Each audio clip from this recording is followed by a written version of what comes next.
안녕하세요. 아열람 장한식입니다. 우리는 가끔 은퇴를 하면 어떻게 살 것인가 라는 생각을 합니다. 물론 모든 준비가 갖춰주신 분도 있겠지만 그 숫자는 극소수에 지나지 않을 것입니다. 오늘 추천하고 풀어나갈 책은 세상에서 가장 빨리 99.9% 부자 되는 법, 내일의 부를 여러분과 함께 하겠습니다. 누가 무엇이 나의 노후를 책임질 것인가? 토지, 노동, 자본을 생산의 3요소, 즉 생산수단이라 한다. 생산수단에는 특성이 있다. 불멸성, 내재적 가치, 보유성, 이 세 가지다. 하나씩 알아보자. 불멸성, 생산수단은 불멸성을 가지고 있어야 한다. 다른 말로는 썩지 않아야 한다. 썩는 것은 생산수단이 아니다. 썩는 것은 무엇이고 썩지 않는 것은 무엇일까? 썩지 않는 것, 주식, 토지, 예금, 이자, 채권 등 썩는 것, 부동산 중 건물, 아파트, 상가 등. 왜 썩으면 생산수단이 아닐까? 썩어도 재건축이 된다면 그것은 생산수단이다. 그러나 썩어도 재건축이 안 된다면 생산수단으로 인정할 수 없다. 내재적 가치, 생산수단은 내재 가치를 지니고 있어야 한다. 내재적 가치란 황금알을 낳는 거위와 같다. 매번 일정 금액을 생산수단을 가진 자에게 주어야 한다. 토지는 수확물을 통해서 생산수단을 가진 자에게 생산물을 준다. 주식은 배당금을 통해서 생산수단을 가진 자에게 생산물을 준다. 그렇다면 생산수단을 가진 자와 생산자와 동일 인물일 필요가 있을까?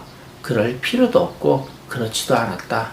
봉건시대 신분사회에서는 토지가 유일한 생산수단이었고 그 생산수단은 토지가 유일했다. 농업사회였기 때문이다. 그러므로 농업사회에서 가장 중요한 생산물은 벼나 밀과 같은 식량이다.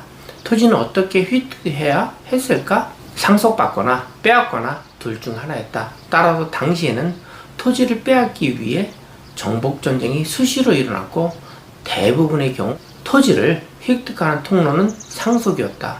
그런데 그 시절에는 상속세가 없었다. 그래서 부의 대물림이 가능했다. 상속세가 없었던 이유는 국가의 모든 토지가 왕의 소유였기 때문이다. 그 시대에 봉건영주나 양반은 왕의 토지를 대신 개간하고 일정액의 세금을 바치는 중간자의 역할이었다. 그래서 수조권이라는 것이 있었다.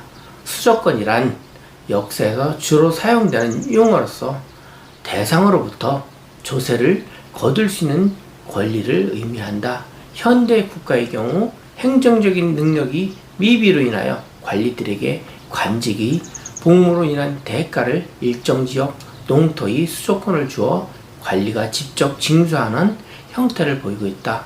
주로 역사에서는 소유권과 자주 비교되어 사용한다. 조선시대 관리가 되면 국가에서 돈을 받지 않고 일정의 토지를 받아서 그것으로 소작을 주고 거기서 나온 생산물의 일부는 나라에 바치고 자신이 그 생산물을 취하는 형태였다. 그러니 근대의 소유권 개념과 다르다. 엄밀히 말하자면 소유권은 왕만 있었고 봉건 영주와 양반은 그것을 대신 경작할 수 있는 임대권만 가지고 있었다. 그러니 당연히 상속세가 없을 수밖에 없었다.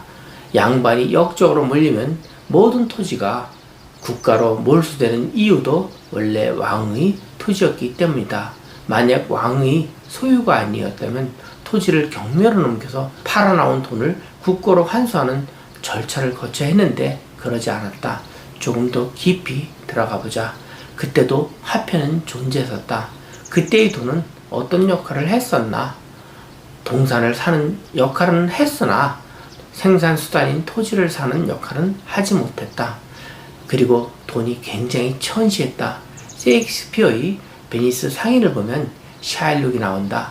유대인 고리대금업자다. 그는 유대인이라는 천한 출신과 더불어 고리대금업자이라는 그 당시 아무도 하지 않으려는 직업을 가지고 있었다. 유대인은 생산하는 일에 참여할 수 없었고, 아리스토텔레스 이후 서양 사회에서는 가장 천시받는 고리대금 업에만 종사할 수 있었다. 돈을 천시하는 당시 풍토를 보면 신분사회를 설계한 자의 천재성이 보인다. 돈과 토지의 개념을 섞어서 생각해보자. 생산수단에 대한 개념을 제대로 알고 있는 사람은 드물다. 만약 봉건시대에 돈이 전시되지 않았다면 어떤 일이 일어났을까? 예를 들어 내가 중세시대의 봉건영주다. 그런데 내 자식은 똑똑할까? 아니다. 사람들은 똑똑할까? 아니다. 똑똑하지 않다. 그래서 생산수단이 뭔지 모른다. 그런데 그 시절 현재와 같이 돈으로 생산수단인 토지를 사고 하는 일이 가능했다면 어떤 일이 벌어졌을까? 아마도 내 자식이 토지를 돈과 바꿀 확률은 99.99%일 것이다. 내 자식은 아니고 그 후대 자식이라면 100%가 된다. 생산수단을 팔면 무엇이 남는가? 쓰고 나면 사라져버리는 돈뿐이다. 그때는 유일한 생산수단이 토지라 했다. 그런데 토지를 팔면 그 토지를 판 자손은 바로 소정농으로 전락한다. 그러니 그 후로 생산수단에 대한 의미를 알지 못하면 토지를 판 자식에 대해서 영원히 노예의 삶을 살 수밖에 없는 것이다. 그런데 신분사회를 설계한 자는 멍청했을까? 이 내용을 몰랐을까? 당연히 알고 있었다. 그리고 그는 천재였다. 그러니 생산수단을 팔지 못하도록 막는 방법을 강구했을 것이고, 생산수단을 뺏었거나 상속하는 방법 이외에는 어떤 경우에도 생산수단을 가지지 못하도록 만들었다. 그리고 돈을 가지고 살 수 있는 물건은 생산수단 이외의 물건으로 한정했다. 따라서 멍청한 자식이 나와도 계속해서 대대로 신분이 세습되고 고착화되는 신분사회가 된 것이다. 그런데 언제 이 공식이 깨졌을까? 산업혁명 때다. 증상주의 시대를 지나 산업혁명이 일어나면서 무엇이 생산수단으로 더 중요해졌는가? 그것은 단연코 기업이다. 농업은 생산성 향상이 일어나지 않는다. 생산성 향상은 적은 노력으로 큰 부가가치를 일으키는 것이 핵심이다.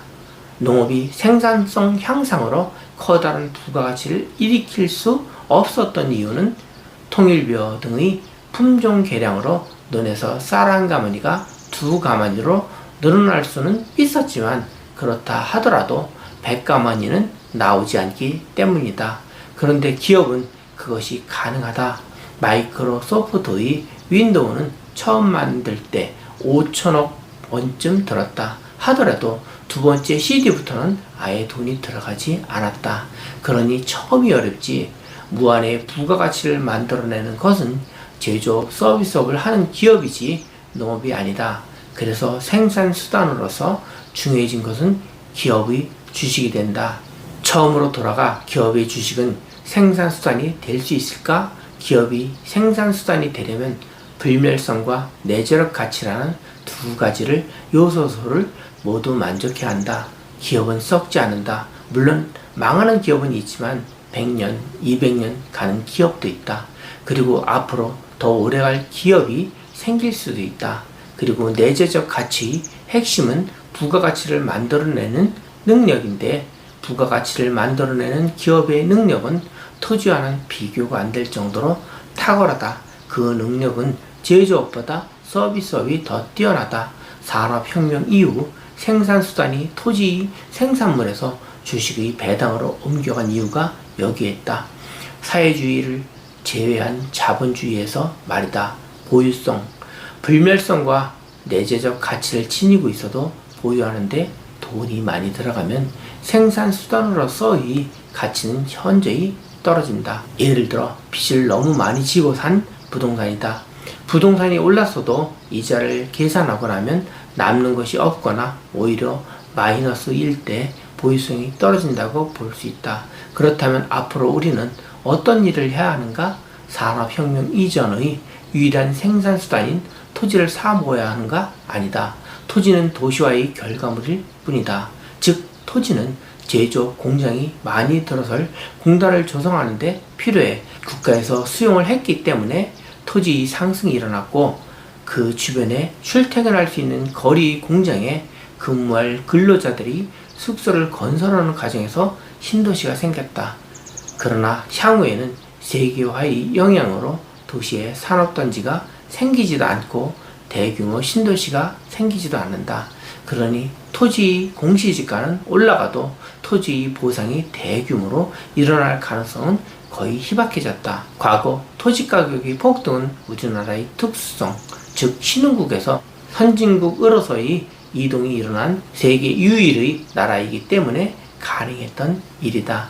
결국 토지 상승도 산업혁명의 결과물인 기업이 그 근원인데, 기업이 더 이상 국내에 공장을 짓지 않으니 토지 상승이 일어날 리가 만무하다.